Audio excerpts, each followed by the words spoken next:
in an accident, the details of which we're still unfamiliar. Mary Schiavo is the former Department of Transportation Inspector General, and she says that there could be a common link here with these and other emergency landings and other such problems that we've been seeing of late. What is that, Mary?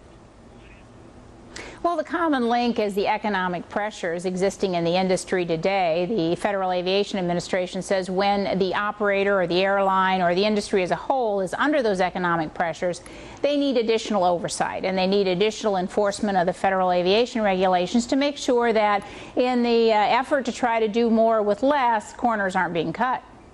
All right, now, do you have any proof that corners are being cut? When this kind of issue comes up, Mary, the reason why I ask is that I hear from pilots and former pilots who say absolutely not.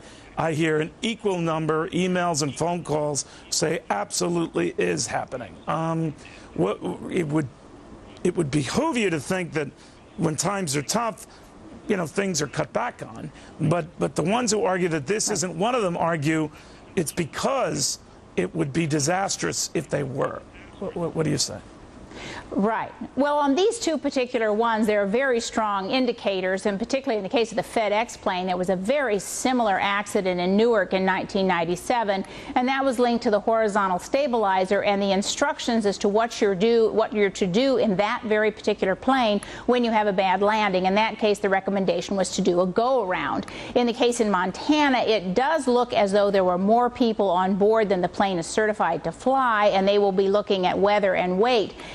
In the industry, when there's financial pressures, they look to three things: outsourcing of maintenance and training and those things that go into making up an airline.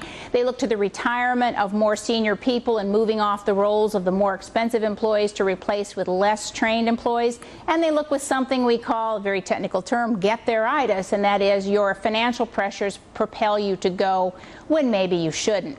And here there might be a little bit of that in play. Certainly it looks like it in the Montana accident. All right. Do you know, in a case of with these incidents, when a major carrier, for example, has an accident, like in the U.S. Air in Buffalo a month and a half back, do people avoid that carrier for a while because they say, gee, I don't want to push my luck?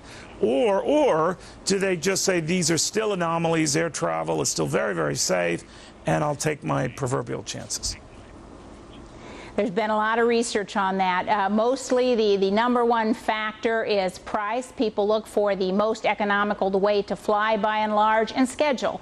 And airlines have studied that, and people forget soon after an air crash, or they assume it's an anomaly. There have been a few exceptions.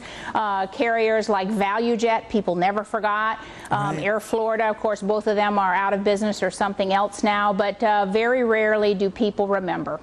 Very interesting. Mary Schiavo, we'll keep a close eye on this. Hopefully we can get you back. Thank you very much. Thank you.